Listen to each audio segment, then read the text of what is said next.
Catch me playing with my ding-a-ling-a-ling. Some of the biggest rock songs started as a joke.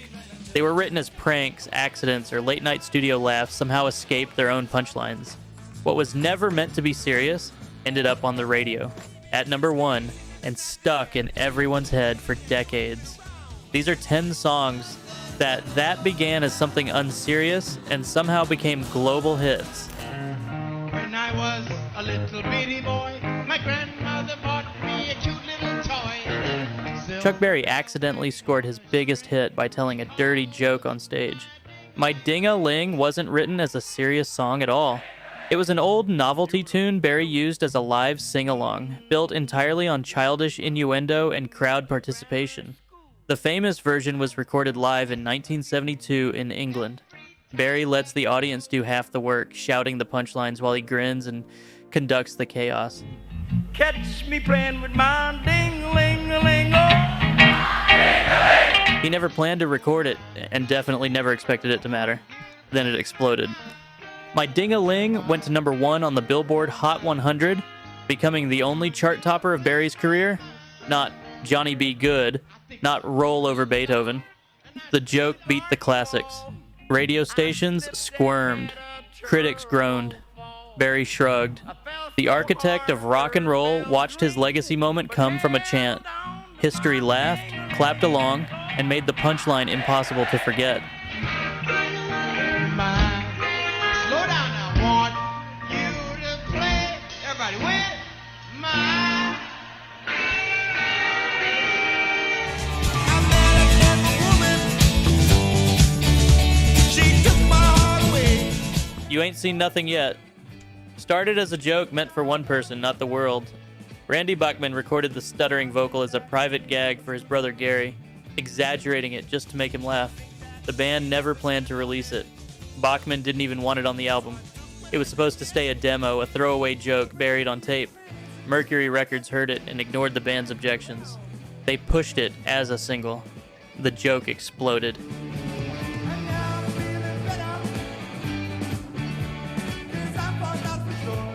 You Ain't Seen Nothing Yet went to number one in the United States and top charts around the world. Suddenly, Bachman-Turner Overdrive were known for a stutter. The irony was brutal. A hard rock band built on riffs and muscle was defined by a vocal joke. Bachman later admitted he was uncomfortable with the attention, but it was too late. The song became their signature hit, forever. It's something that you're never gonna forget. You just dance. I got your picture of me and you. The Vapors never expected Turning Japanese to become anything serious. Frontman David Fenton wrote it as a sarcastic, jittery song about heartbreak, capturing how obsession can make you feel like you're losing yourself after a breakup. The title was simple wordplay. Fenton later said it could just as easily have been Turning Portuguese or Turning Lebanese. It was about identity, bending under emotional pressure. Nothing literal. I'm turning up and turning down, I'm turning in, I'm turning right, I'm turning Japanese, I think I'm turning Japanese, I really think so. When the song hit radio around 1980, the joke backfired.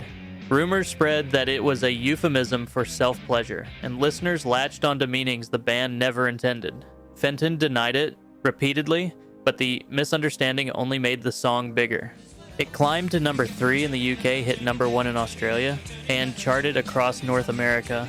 The Vapors never repeated that success. Follow-up stalled, support faded, and the band soon split.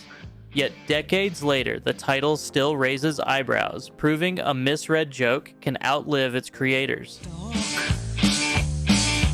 Everyone around me is a total stranger. Whoa, Black Betty, bam lamb. Whoa, Black Betty, bam lamb. Black Betty had a child. Did you know that Black Betty was an old folk song? Ram Jam just blew it up. They never sat down to actually write it. Black Betty had existed for decades as a work song, most famously recorded by Lead Belly as a short, stripped-down acoustic performance. Oh, Black Betty, Black Betty, where'd you come from? In the mid-1970s, guitarist Bill Bartlett turned it into a heavy rock riff with his band Starstruck. Producer Jerry Kasenetz brought that rough idea into the Ram Jam sessions. The goal wasn't to make a hit.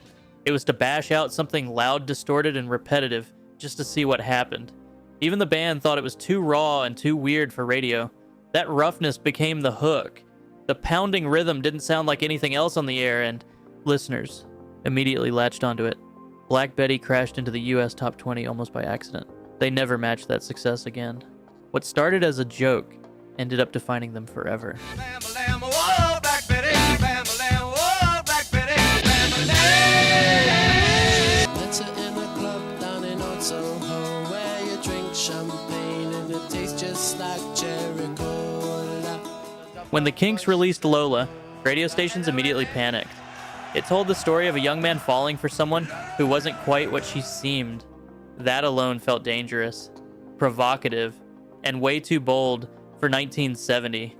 Some broadcasters banned the song outright, accusing it of promoting gender confusion at a time when those conversations barely existed in public. Others pulled it for a completely different reason. Ray Davies mentioned Coca-Cola in a lyric, violating the BBC's strict rule against brand names on air.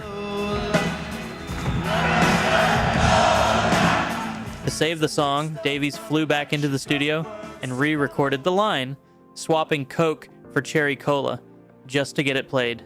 Even then, Lola hovered on the edge of censorship, close to disappearing entirely. Instead, it survived and thrived. What nearly ended the song only made it stronger. Today, Lola is celebrated as fearless, witty, and emotionally honest.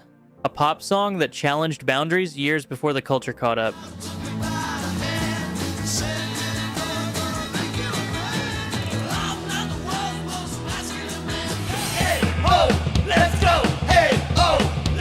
Rock music had become so serious that the Ramones decided to make fun of it. When they wrote Blitzkrieg Bop, they weren't trying to make history. They were mocking it. This was a jab at bloated stadium rock, endless solos, songs that never seemed to end. D.D. Ramone came up with "Hey ho, let's go" as a cartoon crowd chant. Dumb on purpose, simple on purpose, almost aggressively stupid. That was the idea. To the band, it felt like an inside joke, a middle finger to everything rock had become by the mid-70s.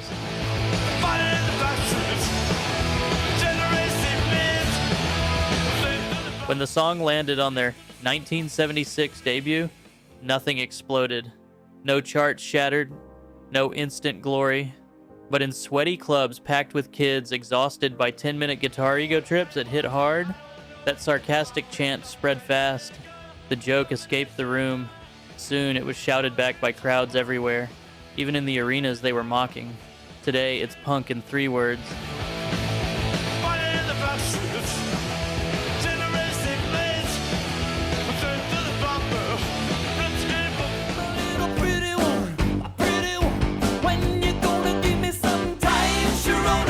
Doug Feger didn't sit down with a master plan when he wrote My Sharona. He sat down with a crush and a lot of confidence. At 25, Feger was obsessed with 17-year-old Sharona Alperin. He poured that nervous energy into a fast, punchy song meant to impress her and fire up his band. Along with guitarist Burton Avere, he came up with the riff and melody almost instantly. Avere later said, "The core of the song took under 15 minutes. To them, it felt like a fun throwaway. Catchy, cheeky, disposable. Then the riff hit radio and refused to leave."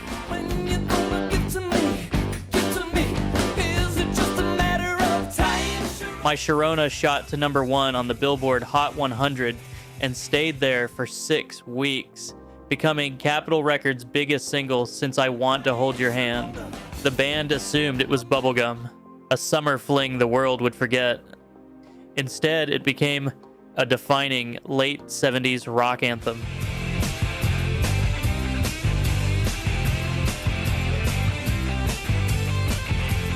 City girls just seem to find out early how to open doors with just a smile. Lying Eyes started as a bar joke. The Eagles were sitting in Dan Tana's restaurant in Los Angeles, watching a woman flirt with an older, wealthy man across the room. It was the kind of scene you notice, smirk at, and forget moments later. Glenn Frey looked over and said, "Look at her. She can't hide those lying eyes." A throwaway line, the kind that usually disappears by the next drink. Must go out for the evening to comfort an old friend who's feeling down. But Frey and Don Henley didn't let it go. They heard a song hiding inside the joke. That same night in 1975, lyrics began forming. Soon it became a full story about choices and consequences. A woman trading love for comfort, youth for security. The sarcasm turned serious. Lying Eyes climbed to number 2 on the Billboard Hot 100 and won a Grammy. Listeners didn't hear caricatures. They heard real people, neighbors, co-workers, maybe themselves. That honesty is why it lasted. She pulls away, leaves him with a smile. When I die and I lay me to rest, gonna go. Spirit in the Sky was never meant to be a holy anthem. Norman Greenbaum wrote it in about 15 minutes, almost as a joke, after watching a gospel singer on television. He wasn't religious, and he definitely wasn't trying to preach. He simply leaned into gospel cliches because they sounded fun and dramatic. The real prank was the sound. Greenbaum plugged a Fender Telecaster into a fuzz box and cranked it until the guitar buzzed like a chainsaw. Holy lyrics, filthy tone. The contrast was intentional.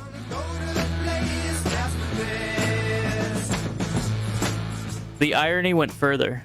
Greenbaum is Jewish, which made the song's Jesus-heavy message even stranger to critics. None of that stopped it.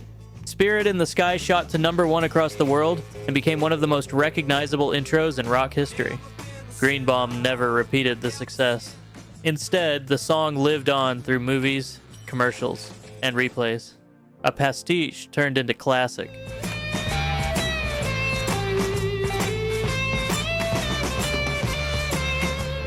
Short people got no reason. Short people got no reason. Randy Newman was sure he was writing a joke. A sharp one, mean on purpose. Short people got no reason to live was so exaggerated, he assumed nobody could take it seriously. That was the joke. Blow prejudice up until it looked ridiculous. Newman expected listeners to laugh and move on. Instead, many missed the satire completely. Some heard the lyrics literally and exploded. Complaints flooded radio stations. Several banned the song. Newman even received death threats over what he thought was obvious sarcasm. All men are brothers until the day they die. It's a wonderful world short people got. While the outrage grew, the song climbed the charts. Short People reached number 2 on the Billboard Hot 100 and became one of Newman's biggest hits. Suddenly, he was everywhere, explaining his own punchline to angry interviewers. The controversy made him rich, but it also taught him a lesson. Once a song leaves the studio, you lose control. Satire doesn't land, and smirks can turn into firestorms. Well, I don't want no short people. Don't want no short people. So yeah, this is pretty crazy, right? Just a joke. Just a weird idea. A throwaway moment nobody took seriously. And then, boom, a global hit. Which one shocked you the most?